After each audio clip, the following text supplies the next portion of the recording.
दक्षिण नागपुरात बेसा या भागामध्ये एक प्रॉपर्टी एक्सपोचं आयोजन करण्यात आलं आहे. फर्स्ट प्रॉपर्टी एक्सपो आहे.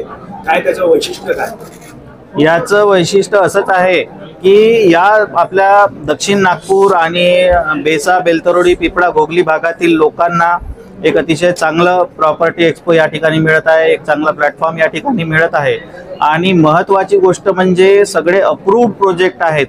जे अप्रूव्ड असल्यामुळे जे फसवणुकीचे प्रकार होतात ते या ठिकाणी होताना दिसत नाही आणि अतिशय महत्त्वाचं सगळे सँक्शन आहेत. त्याच्यामुळे फसवणुकीचा हा चान्सच राहिला नाही. त्याच्यामुळे लोकांनाही एक चांगला प्लॅटफॉर्म या ठिकाणी मिळाला. लोकांना क्लिअर प्रॉपर्टीज मिळतील, क्लिअर प्रॉपर्टीची माहिती मिळेल, जेणेकरून एक चांगली प्रॉपर्टी लोकांना खरेदी करता येईल. सर, प्रशासक म्हणून आपण आहात इथे बेसा बेलतरोडी आल्या चित्रात.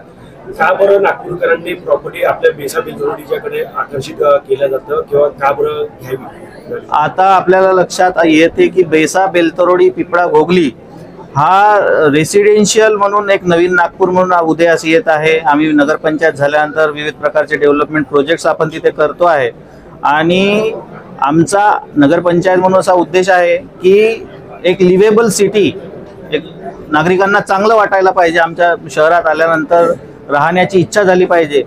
तर त्या दृष्टिकोनातून नगरपंचायत डेव्हलपमेंट करत आहे आणि अशी सिटी आपल्याला निर्माण होताना दिसत आहे.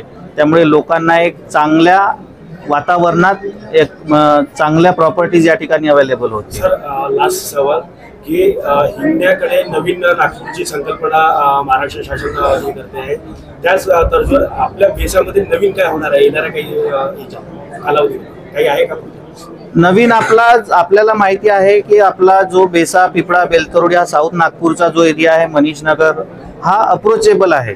म्हणजे चंद्रपूर वर्धा रोड अप्रोचेबल आहे. इकडून आपण गडचिरोली उमरेडकडे जो आहे अप्रोचेबल आहे. राहण्याच्या दृष्टिकोनातून अतिशय चांगलं वातावरण आपल्या या बेसा पिपळा बेलतरोडी मनीष नगर भागात आहे. लोक याला आपल्या एरियाला प्रेफरन्स करतात की अतिशय चांगली लोकॅलिटी इथे निर्माण होत आहे. सगळ्या सुविधा या ठिकाणी निर्माण होत आहेत. त्यामुळे लोकांचा कल आपल्या भागाकडेच आहे.